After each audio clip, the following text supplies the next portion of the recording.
Charisma Quotient. I'm your host, Kim Seltzer, a dating and makeover expert, where I will help you build confidence, make connections, and find love from the outside in.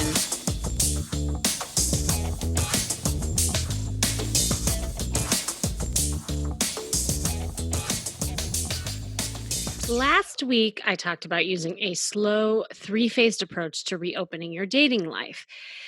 And I was thinking, this week we just honored Memorial Day. And I know, at least from my standpoint, I've been reflecting a lot on just loss in general. I think we've all been experiencing loss of some kind. And you might have experienced a loss that hasn't been that long ago, and it may be hindering your ability to move on and open your heart again to date and find love. So it could be a loss of a relationship, it could be a loss of a marriage, loss of a loved one through death, loss of life you once had, and especially now where we are all experiencing loss of some kind of, it could be the physical, social connection that we once had, things that we used to do in the physical world. And with that, we are all experiencing some sort of grief. Now, loss isn't inevitable part of life. In fact, it's guaranteed. We're all going to have it at some point. But still, when it happens, you may feel unprepared and overwhelmed, and there is no way to move on or thinking about reopening your dating life until you are able to deal with the grief that is attached to the loss. And on top of that, what happens in the brain is that when you experience one loss, it kicks up old feelings of grief of other losses, and it can layer upon itself. So in the midst of this epidemic that we're in, we are all experiencing loss of some kind and going through some stages of grief. So obviously this podcast, I'm putting on my therapist hat. I think it's important. Some feelings may be intensifying during this time, and emotions are running high, and it might be impacting your energy to date and affect your current relationships. You might be blaming it on, oh, I hate dating, or I hate online dating, and what's the point and all that, but there might be some loss that you have not dealt with. So what do you do now to cope with your grief? How do you know if you are ready to date again? I remember after my divorce, I was actually chuckling to myself. I was thinking about losses I've had in my life. And I really thought I was ready to date. This was about, I'd say, 8 months after divorce.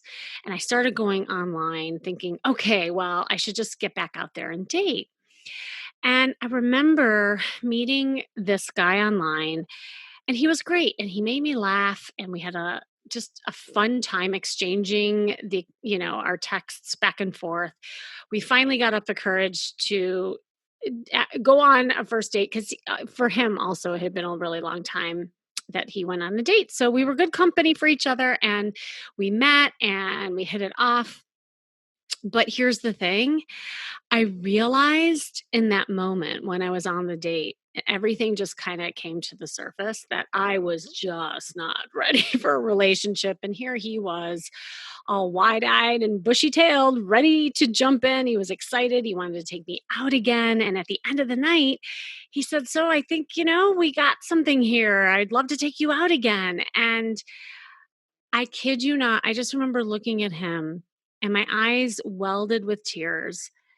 And he got this really strange look on his face, like, why is this woman crying? I just asked her out again. And I said, that's so sweet of you. And I really like you. And what I really want is a friend. And I just burst into tears. And, up until that moment, I really thought I was ready. I did. But sometimes, we all go in with good intentions, thinking we know what we want.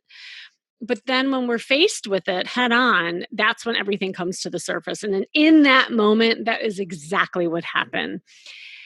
What I really needed was to heal. What I really needed was to deal with my loss I had just gotten divorced. And for those of you who are coming out of a marriage, and even if it's 1 year out, it's still kind of raw. And not to say that you can't date or shouldn't date, but just know where you're at in the process. And, for me, I had so much clarity in that moment is that I just wanted to get back to who I was. I wanted to laugh. I still did want to have some male energy around me, but the formal quote unquote dating wasn't where my head was at, nor should it have been. So, using this time that we're all in right now to face these challenges and take the necessary time to get your footing and opening the doors to finding love again, you will be able to do it, but you have to know the steps. Now, this is important because trying to get back into the game by jumping back into a relationship before your mind is clear and your heart is sufficiently healed is a formula for disaster, quite honestly. And you might be looking for love in all the wrong places to fill that void. So, really ask yourself, are you lonely? Are you just feeling impatient because you're just sitting here in quarantine and you're going nuts and you're like, oh, I just want a relationship? And you're desperately afraid of being alone? It's really important to not jump into something before you are ready. Otherwise, you might fall flat on your face when a rebound relationship fails and gives you a false disappointment around dating. And here's what I mean by that. Think about it. If you try to jump into something before you're ready, it's going to backfire, and the failed attempts will cause you in the end to feel defeated around dating when things don't work out. And so then you have this kind of false notion of, oh, well, dating's hard. I can't date, whatever it is. So getting back into game shape for life and love begins with putting your emotional house in order. Now, I know what you're thinking.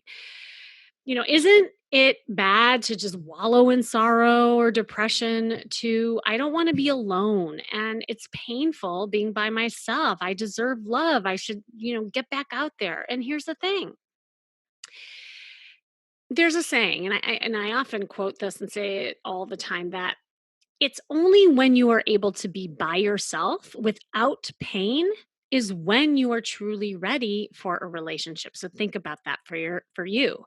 Also, I agree that it's not good to stay in your comfy cocoon forever, in a state of darkness and shut down your life forever.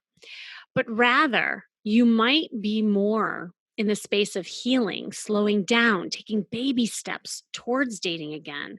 I often tell clients who are grieving and they're trying to move past a loss is to start building the social muscle and replace the word dating with being social so that you are making contact with the opposite sex in a social way. And yes, you can do this online through virtual meetups and even using dating apps to just practice flirting and talking. I just got off the phone with a client who's dealing with this, and I had given her a bunch of homework around, getting her profile up and taking some pictures. And I had her write out a mission statement for her dating life. And we had our coaching call and she said, "You know what, Kim, I'm having a really hard time getting my homework done."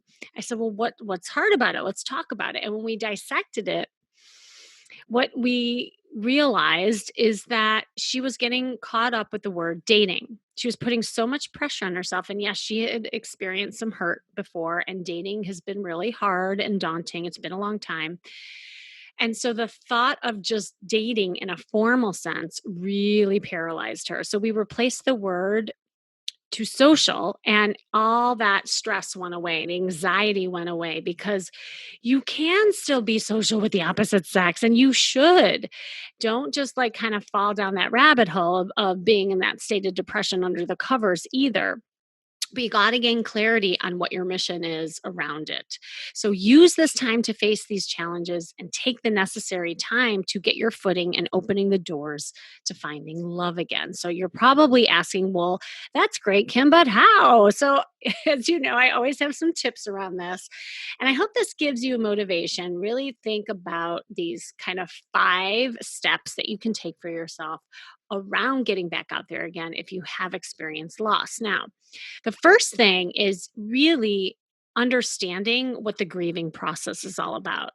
How are you dealing with your emotions? Now, there are 5 stages of grief for those of you who don't know. And the first one is denial and isolation. That's the first step. The second is anger. The third is bargaining. The fourth is depression. And the fifth is acceptance. Now, I'm not going to go over each and every step. And I encourage all of you who are going through some sort of loss and grief to, educate yourself around it. There's a ton of resources and books around grief and loss and just see where you're at. But as you notice in those 5 steps and stages, that's a lot of emotions running up and down and all around. And by the way, they don't necessarily happen in that progression. Like you could fall in a state of depression as the first thing that happens to you. And then you don't get to the anger till way later. And maybe you fall into acceptance before, but then it's a false sense of acceptance. So again, like almost rate yourself in those 5 stages and see where you're at. But people who are grieving do not necessarily go through the stages in the same order. And you may not even experience all of them. Here's the thing. The important thing to keep in mind is that everyone grieves differently. Some of you will wear your emotions on your sleeve and you'll be outwardly emotional and it's like constant for you. Some of you will experience your grief more internally. You might shut down. You may not even cry. You should try and not judge yourself, how you experience that grief, but rather, what are you doing to cope? Are you pushing your feelings down? Are you reaching out to friends? Are you even in touch with these emotions and giving yourself permission to feel them? Honestly, I feel like that's the biggest thing and biggest mistake that I see a lot of people make is that they're not in touch with those emotions and they're just kind of blowing past them and almost like robotically. You cannot move past loss until you are in touch with your emotions around it. Otherwise, you will go back to attracting the disappointing and unhealthy relationships. This means facing your fears rather than letting them run you, fending off feelings of desperation and panic, allowing yourself ample time to heal, finding constructive ways to express the anger and sorrow you might feel. And you got to keep that faith that you will find love again. You will get through this, but there is no way around it. You can't go over it, you can't go under it. You got to go right through it and feel it. And once you get to the other side, you will feel so much better and ready. So, once you've kind of really pulled in and taken a look at the stages for yourself, then you're going to take, this is step number 2, take baby steps and practice self-care. Don't rush into anything like numbing out and going on dating apps just to fill that void or avoiding the pain.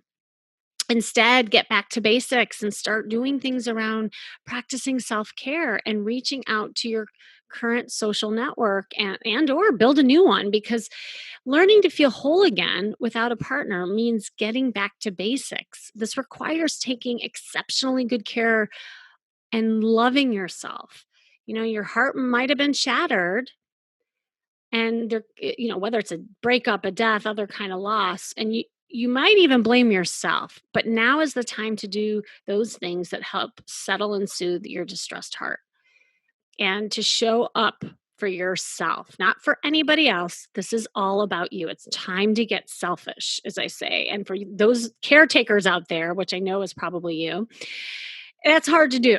It's really hard to do. It's probably much easier to just throw yourself into helping others or deflecting and not taking a look at this stuff. But really, this is your time to do things. So, just take out a piece of paper and write down things that you really enjoy doing, pampering yourself, lightening your workload, getting back to an exercise routine, putting a social schedule, on the calendar. I just talked to somebody yesterday where she was having a hard time balancing everything. And I said, you got to put on the calendar your social time, your happy hour. Otherwise, you're more likely to jump into doing your work because you know that that's where your confidence lives.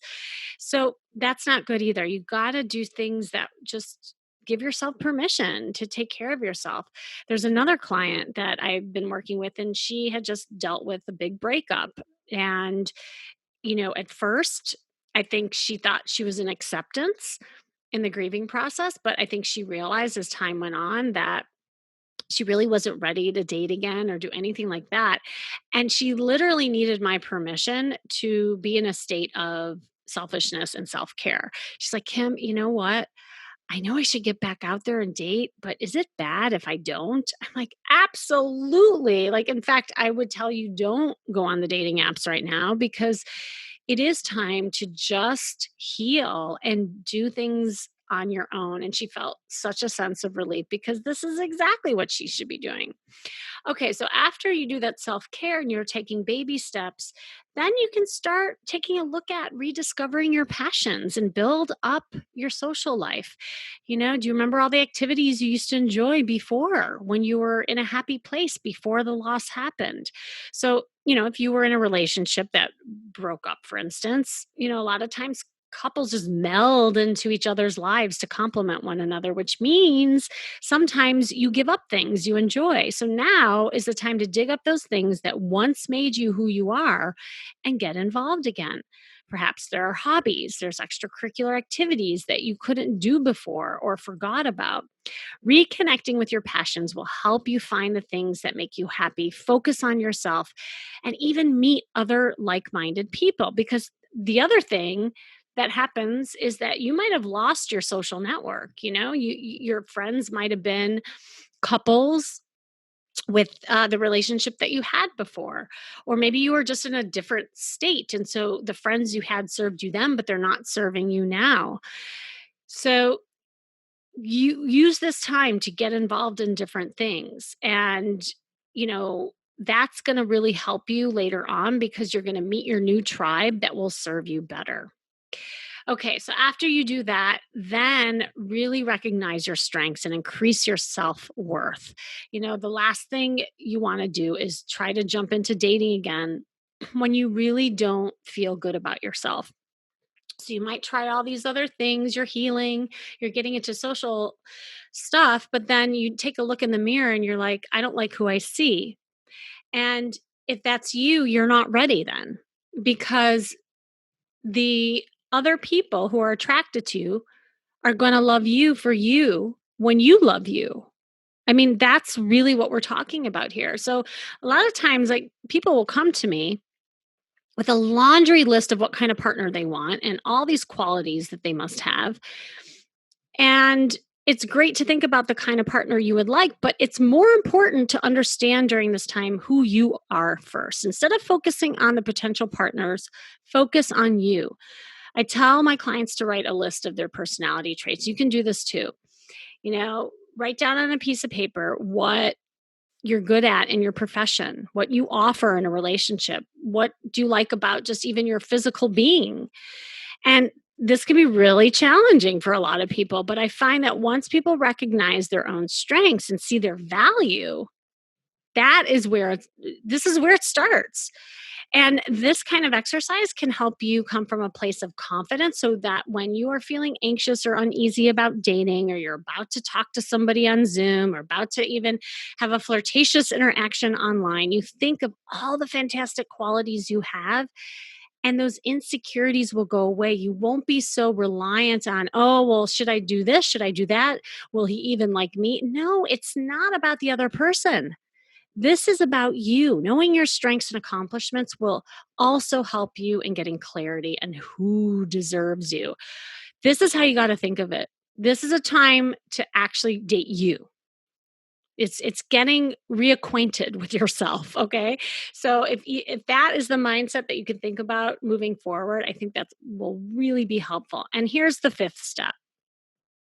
This is going to sound really like elementary, but have fun. I think we're all forgetting to have fun, especially now. I know it sounds simple, but you need to let go of the urgency of finding that perfect partner right away.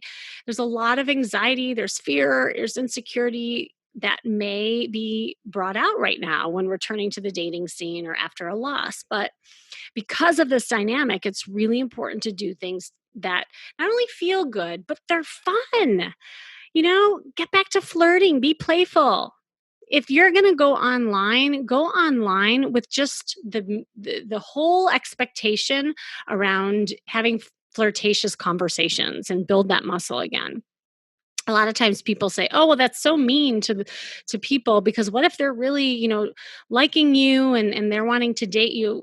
Look, that's on them. You're thinking way too much, way too ahead of things. If this is your goal, your mantra, remember, this is a time to get selfish and do things that's going to be right for you. You might find that perfect person who will be in the same place as you.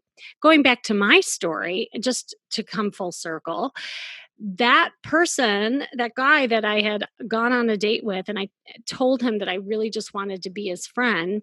The ending of that story was he looked at me and he said, "You know what? I accept." He said, "Normally I think I'd be offended, but you're super cool. And I love laughing with you too, because that was something that we really had in common." And from that moment on, we ended up being great friends. It was just nice having a male friend during that time that had nothing to do with dating or sex or expectations, but just being playful and laughing with him. And it was just what the doctor ordered. So, this could happen to you too. The right person who comes into your life around this, it'll happen. So avoid the pressure of these formal dates to find the one by interrogating people online, by asking 100 questions to see if they meet your criteria for marriage. You're not there yet. Instead, laugh, share stories, keep it light, ignite passion. You're not jumping into a relationship with anyone on the first meeting. So just kick back, have fun. And here's besides the point, laughter is a good thing and even has short term and long term benefits in relieving stress and healing on the body. Like when you start to laugh, it lightens your load mentally and actually induces physical changes in your body. I mean, studies show that it's been proven to improve your immune system, relieve pain, and increase personal satisfaction and coping. Okay, so I hope that was helpful, just kind of walking yourself through those 5 stages if this is where you're at. I want to read a letter, and actually the podcast was inspired because I've been getting a lot of, emails and letters and inquiries around people who are experiencing loss. This one, I think, is a very common one that I've been getting. It's from Nancy. She said, "I'm working on building more confidence. I'm not ready to date yet. It's been a long time since I've dated because my last relationship shattered me. So the trauma and the loss of that relationship has prevented me from opening my heart back up for love. Since the loss, I've also endured several personal challenges in my life, including health, living situation, and money. Not sure I'll ever be ready, Nancy." Nancy, well, I'm first of all really glad that you took the first step by just even reaching out to me and writing this, as there must be a part of you that's intrigued about getting back out there. But the emotions you've experienced from what it sounds like a major loss, coupled with the fear of getting hurt, has you absolutely paralyzed. And it's a balancing act when you're trying to take time to heal versus, shutting down. But the answer to your question is, of course, you can be ready. It's just a matter of you deciding when you're going to get past this. So, from what you said, it's been a long time since you've dated. Now, I don't know what that means or how long it has really been, but I suspect it's time to dip your toe in the water. Here's the thing. You don't have to dive into the deep end, but it's important to feel the water again so you don't stay in a state of paralyzation and start feeling some movement in your life. You have to get uncomfortable. You have to get uncomfortable in order to change. You just may need a little push and help to get there. So here's what I recommend. First things, I'm not sure if you're getting help around this at all, like what your support system is like, but this is the exact kind of scenario I help people with. It's hard to get back out there without a plan or accountability or knowing the right thing to do. So I highly encourage you to reach out for support. It could be a coach, a therapist, a friend, someone to keep you moving. It's like going to a gym. It's hard at first if you haven't been doing it for a while, but if you have an exercise partner or a personal trainer, you're more likely to do it and eventually feel good doing it on your own. Second thing, got to check in with yourself about where you are in the healing process of grief. Now, I know you said it's been a long time. Here's the thing I want you listening, and also Nancy, if you're listening, is that just because it's been a long period of time doesn't mean that you've actually dealt with your emotions and grief. So, if there has been a trauma in it, I suspect there has been, that's even more the reason to get professional help to support you to heal and move past it. Otherwise, you are going to stay stuck, or you're going to do something that is going to attract something that's going to be not good for you again. So it's really important that you take a look at the grieving process and how healed you are. And finally, work on your mindset. It seems like you're stuck in a victim mindset around all of this. Like you've actually convinced yourself that you're not ready because you're scared. And the only sense of failure, remember this, is not doing anything at all. But if you do steps like the baby steps I talked about, and any of the steps that I talked about previously, you will be on your way. You'll be making a dent. You'll be making some movement. Remember, just start small and do things every single day. So you can do this. And for you listening, you can too. Remember to really take the time during this unique environment we are all in to slow down and focus on healing before putting a band aid on something that will end up in the end to cause you more heartache, because you deserve to have love again. Use this time to face these challenges and take the necessary time to get your footing and open the doors to finding love again. So, thanks for joining me today. Hope that was helpful and inspirational. Really got you thinking how you could reopen your dating life again. This has been the Charisma Quotient, and I'm your host, of course, Kimmy Seltzer. Remember, you can build confidence, make connections, and find love from the outside in. And if you want to know more, make sure you go to my site, kimmyseltzer.com, KIMMY seltzer.com. And if you were listening to this and you remain frozen, not knowing if or how to start dating after a loss, sign up for a free breakthrough call with me. And you can do that and book it right here. Click on the link in the show description so I can really support you no matter where you're at. And sometimes just having that sounding board, an extra pair of ears and eyes from a neutral party, will help you gain some clarity for you and what to do next. And stay tuned until next week with more tips on how to feel and look fabulous every day.